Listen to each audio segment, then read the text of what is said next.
Bonjour encore une fois, chers amis, chers frères, chers compatriotes congolais. Nous revenons avec notre sujet qui était à l'ordre du jour, qui est toujours à l'ordre du jour. C'est qu'est-ce que le droit congolais dit à propos de la peine capitale? Est-ce que lorsque nous avons, n'est-ce pas, levé le moratoire sur l'exécution de cette peine, nous avons violé notre loi interne, la Constitution, notre Constitution,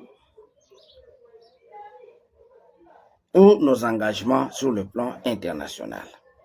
Je crois que je vous avais parlé l'autre fois, je vous ai parlé récemment des deux textes. Je vous ai parlé de la Déclaration universelle des droits de l'homme, n'est-ce pas, du 10 décembre plutôt 1948. Et je vous ai parlé du pacte international relatif aux droits civils et politiques. Et là, je vous ai dit que dans le pacte déjà, on permet de prononcer la peine de mort. Je vous ai donné les dispositions, souvenez-vous-en.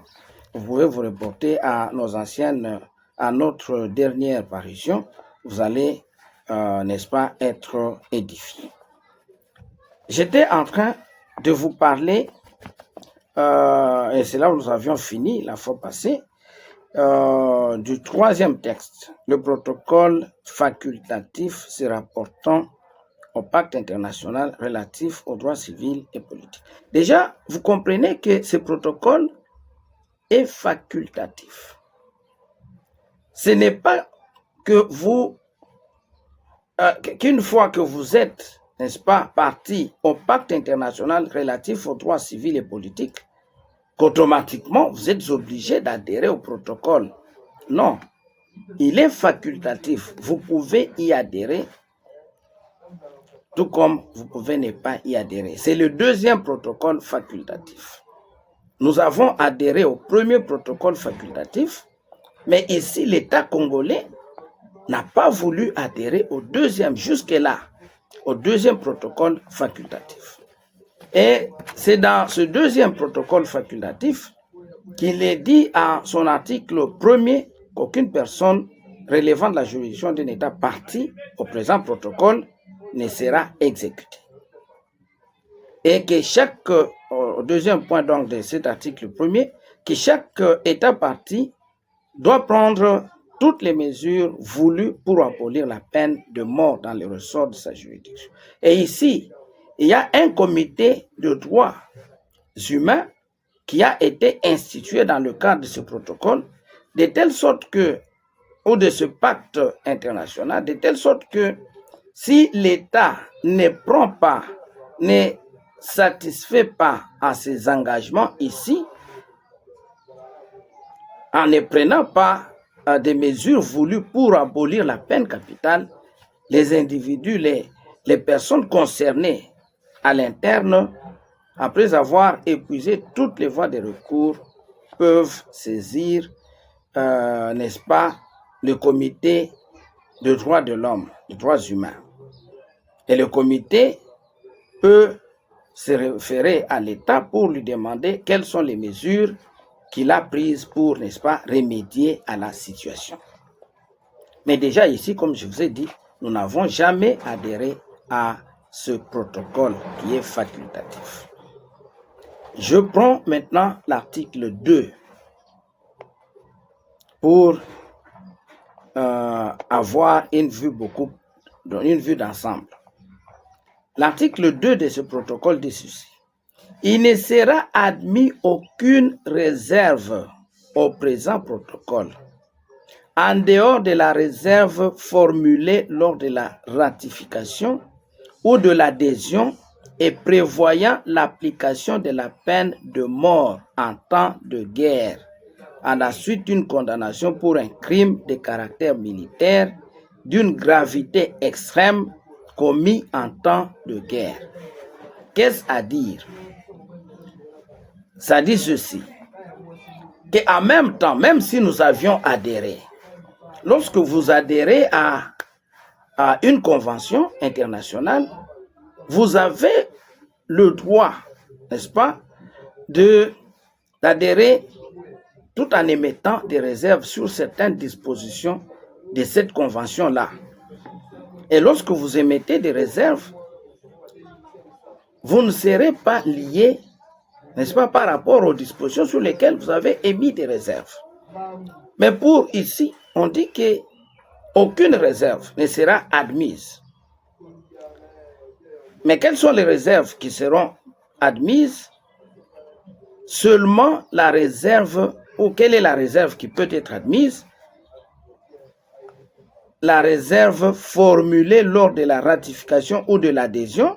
Donc, je vous ai dit, lorsque vous ratifiez ou vous adhérez, vous pouvez émettre des réserves, vous pouvez formuler une réserve. Et la réserve prévoyant l'application de la peine de mort en temps de guerre, à la suite d'une condamnation pour un crime de caractère militaire, d'une gravité extrême commis en temps de guerre. Donc, si nous adhérons à ce protocole, nous pouvons, en même temps que nous adhérons, formuler une réserve pour dire que non, pour nous, la peine de mort sera d'application en temps de guerre pour des crimes les plus extrêmes commis en temps de guerre et des crimes ayant une nature ou un caractère militaire. À ce moment-là, lorsque nous formulons cette réserve, nous pouvons donc continuer à garder la peine de mort. Je vais encore, pour plus d'explicitation, donner la lecture du deuxième point de cet article 2. Je vous ai lu l'article 1er. Il a imposé aux États l'obligation d'abolir, n'est-ce pas, de prendre des mesures à l'interne pour abolir la peine capitale et aussi de ne jamais exécuter. C'est le point 1 et le point 2 de cet article 1er. Je vous ai lu l'article 2, le premier point qui permet, n'est-ce pas, de formuler une réserve. Donc, tout en adhérant, mais nous formulons quand même la réserve, nous disons non. Nous allons abolir la peine capitale, oui, bien sûr, mais cette peine, au moins, nous allons la garder si le pays se trouve en guerre. Donc ça, sur le plan international, on le permet. Donc, les gens qui ont dit que sur le plan international, on a aboli et tout ça, mais déjà sur le plan international, on reconnaît que pendant la guerre, on peut garder la peine de mort pour les infractions militaires et les infractions d'une gravité extrême. D'une gravité extrême. Et comme cela a été dit aussi lors du pacte international, n'est-ce pas, relatif aux droits politiques, civils et politiques. Ça veut dire que si les pays gardent l'abolit pas la peine, mais ça doit être au moins pour les infractions les plus extrêmes. Et si nous n'avons pas juste là adhéré, mais même si nous adhérons, nous avons la possibilité de formuler cette réserve-là pour dire que pendant la période de la guerre, nous allons exécuter, nous allons condamner, nous allons appliquer la peine capitale. Je lis le deuxième point donc de cet article 2.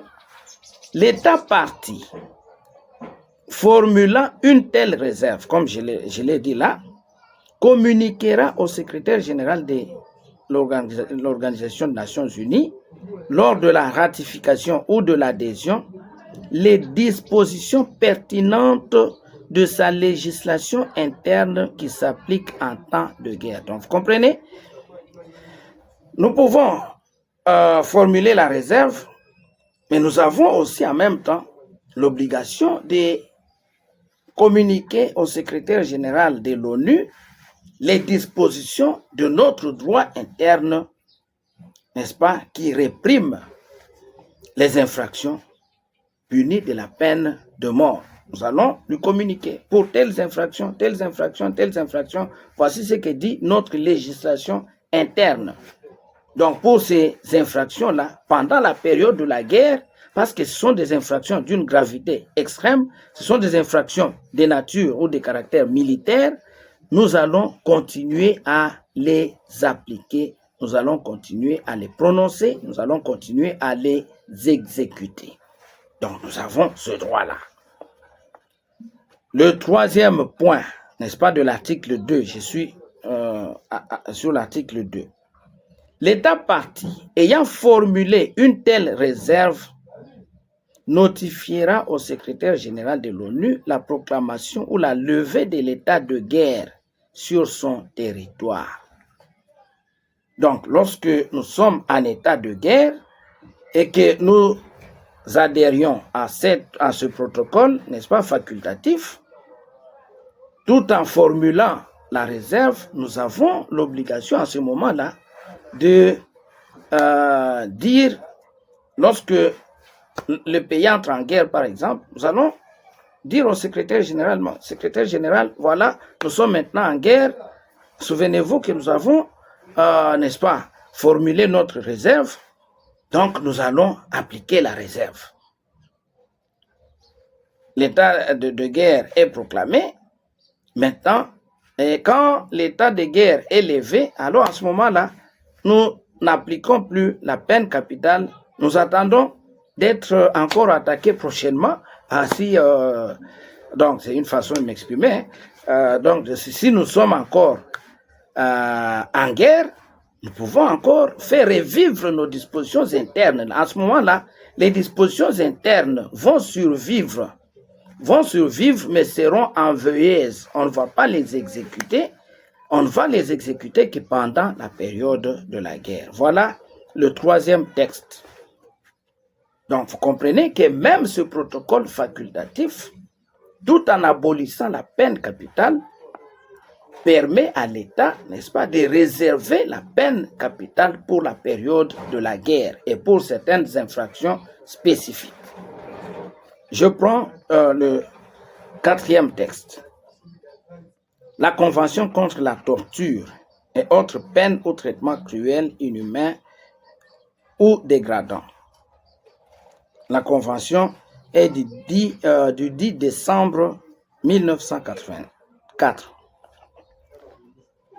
Parce que ici on nous dit que la peine capitale est condamnée par cette convention parce que c'est une peine inhumaine, cruelle, dégradante. Mais je me demande quelle est la peine qui ne serait pas dégradante lorsqu'on vous met en prison. Est-ce que ça ne vous dégrade pas? Ça vous dégrade. La peine même, c'est quoi? La peine est définie comme étant un mal, une souffrance qui vous est infligée, n'est-ce pas, en fonction d'une infraction que vous avez commise et en vertu de la loi, bien sûr. Le principe de l'égalité des délits et des peines. Donc voilà ce qu'on appelle la peine. La peine, c'est cette souffrance-là qu'on vous inflige lorsqu'on vous envoie en prison. Mais déjà, vous êtes dégradé parce que votre estime de soi, je crois, sera entamée quelque part. Donc, la peine de mort, elle serait un traitement cruel. Mais vous mettre en prison, à perpétuité, vous allez rester toute votre vie en prison. Mais c'est cruel aussi, non?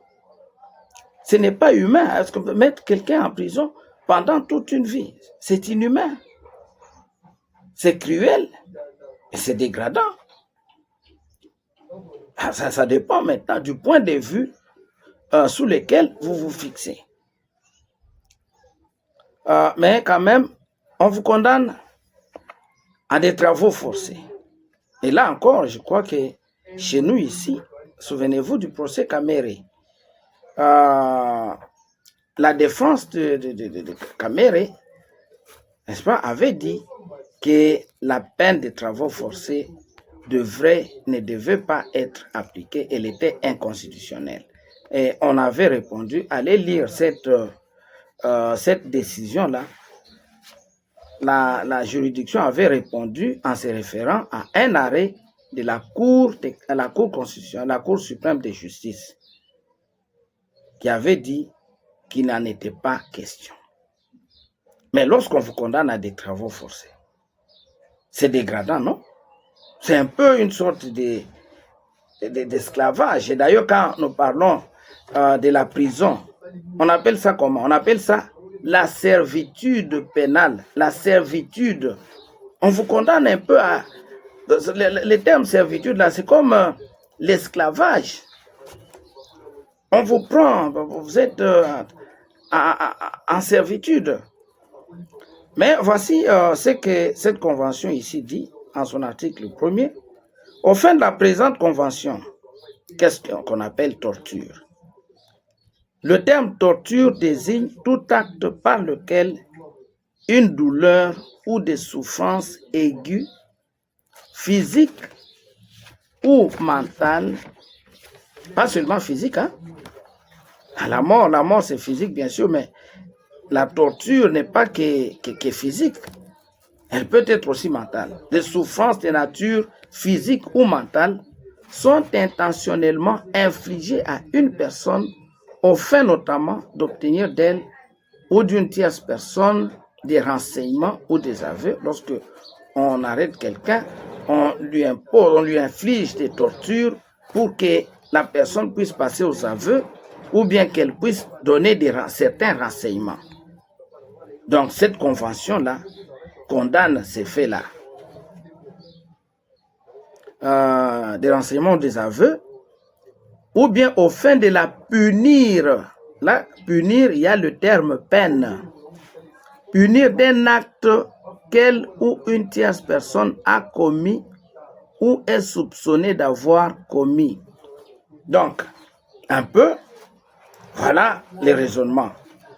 Lorsque vous infligez des souffrances physiques ou morales aiguës à une personne, au fin, soit d'obtenir des renseignements, soit d'obtenir des aveux, ou bien de la punir, ou bien de le punir, parce que je parlais de quelqu'un, de le punir d'un acte qu'il a commis, ou bien qu'une autre personne a commis, peut-être son père, son parent, et ainsi de suite, a commis cet acte, vous lui infligez la torture à titre de peine, une souffrance aiguë, physique ou mentale. À ce moment-là, on parle de la torture. Bon, la disposition continue de l'intimider ou de faire pression sur elle, ou d'intimider ou de faire pression sur une tierce personne, sur son proche par exemple. Donc vous kidnappez une personne et puis vous réclamez une caution, mais pendant ce temps, vous êtes en train de torturer la personne moralement, n'est-ce pas, pour intimider, bien faire pression pour obtenir l'argent, ainsi de suite, ou pour tout autre motif fondé sur une forme de discrimination, quelle qu'elle soit, lorsqu'une telle douleur ou de telles souffrances sont infligées par un agent de la fonction publique ou toute autre personne agissant à titre officiel ou à son instigation ou avec son consentement exprès ou tacite. Si vous lisez l'article 16, il parle aussi d'autres formes, n'est-ce pas, de traitements inhumains, cruels ou dégradants, autres que la torture. Vous aurez, pour ceux qui auront l'occasion, n'est-ce pas, à le lire. Mais voici ce qui nous intéresse ici. Ce terme ne s'étend pas à la douleur ou aux souffrances résultant uniquement des sanctions légitimes, inhérentes à ces sanctions ou occasionnées par elles. Lorsque les souffrances, lorsque la douleur résulte d'une sanction légitime, donc une souffrance aiguë, physique ou mentale, mais qui résulte d'une sanction légitime, et c'est l'État qui a le monopole de la violence légitime. Il n'y a que l'État qui a le droit de punir. Mais lorsque ça résulte, n'est-ce pas, de cette sanction légitime, de ce droit-là de punir de l'État, ou bien que cette souffrance soit inhérente à cette sanction. C'est que la peine de mort, la souffrance est inhérente, n'est-ce pas, à cette peine-là. Mais lorsque la peine est légitime, cela n'est pas une torture. Ça, c'est la Convention déjà qui le dit. Ou bien lorsque les souffrances sont occasionnées par cette sanction légitime. Donc, si la sanction est légitime, c'est-à-dire que l'État se trouve dans les sphères de ses compétences souveraines et qu'il ne viole aucun engagement international, on ne peut pas parler d'une torture ou d'un traitement inhumain ou dégradant. On ne peut pas en parler dans ce contexte-là ou sous cet angle. Maintenant, j'en arrive au dernier texte. Donc, vous comprenez, n'est-ce pas, que l'État a ce droit. J'en arrive au dernier texte pour terminer le volet international. Et prochainement, je vais donc aborder les volets internes et puis je vais aller à d'autres aspects, n'est-ce pas, du problème. Je prends la Convention de Rome, n'est-ce pas, portant statut de la CPI. Ici, les raisonnements de ceux qui disent que le droit congolais n'a plus à appliquer, ne contient plus, que la peine de mort n'est plus en vigueur en droit congolais, le raisonnement est celui-ci. C'est que pour eux, cette convention ici, n'est-ce pas, de Rome, n'énumère pas la peine de mort, n'est-ce pas, parmi les peines qui sont applicables.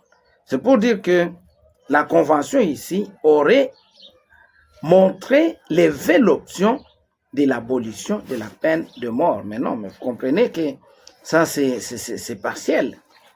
C'est partiel. Pourquoi? Parce que il est vrai que l'article 77 n'énumère pas la peine de mort. L'article 77 et 77 donc de cette convention parle seulement de la prison à temps qui ne peut pas excéder 30 ans, n'est-ce pas? Ou bien qui peut être aussi à perpétuité, de l'amende, de la confiscation de profits, biens et avoirs tirés directement ou indirectement du crime. Donc la confiscation spéciale. Donc ce sont les seules peines qui sont édictées par le statut de Rome. Et de là, tirer maintenant la conclusion pour dire que ça montre que lorsque nous avons adhéré au statut de Rome, nous avons donc acquiescé en même temps à l'abolition de la peine de mort. Mais non. Parce que ce n'est pas la seule, c'est pas les seuls textes internationaux. Je vous ai déjà lu les autres, n'est-ce pas, qui permettent la peine de mort. Mais je vais, pour vous apaiser et finir par là, vous lire ce que dit l'article 80 de ce statut. Rien dans le présent chapitre, donc le chapitre qui contient l'article 77 ici, rien dans le présent chapitre n'affecte l'application par les États des peines que prévoit leur droit interne. Donc, cette convention n'a pas pour effet d'affecter, n'est-ce pas, les dispositions du droit interne prévoyant d'autres peines.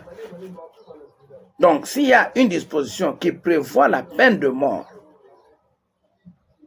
sur le plan interne, nos juridictions vont appliquer la peine de mort et ne vont pas appliquer les peines qui sont prévues par les statuts de Rome. Donc, je crois que c'est tout à fait clair. Lorsque, je crois que je vais m'arrêter là, lorsque les statuts de Rome a énuméré les sanctions applicables, il a réservé aussi la possibilité pour les États de prévoir pour les mêmes crimes d'autres sanctions. Et la disposition ici va s'appliquer sans préjudice des dispositions internes prévoyant ces autres sanctions. Donc, je crois que c'est tout à fait clair. Sur le plan international, aucun engagement, j'attends qu'on me donne un seul engagement que l'État congolais aurait pris et qui l'oblige, n'est-ce pas, par lequel il aurait accepté l'abolition de la peine de mort. Il n'y en a aucun engagement. Et même tous les engagements qui sont là, il n'y a que le protocole facultatif, n'est-ce pas, de 1989, je crois. Je vous l'ai lu ici, de 1989, qui est entré en vigueur, comme je vous l'ai dit là, en 1991, n'est-ce pas, le protocole facultatif se rapportant, n'est-ce pas, au pacte international relatif aux droits civils et politiques. Donc, il n'y a que ce texte qui a aboli sur le plan international la peine de mort, qui ne l'a pas aboli, mais qui fait obligation aux États qui y auraient adhéré d'abolir la peine de mort. Et nous, comme je vous l'ai dit, j'insiste, nous n'avons jamais adhéré à ce protocole.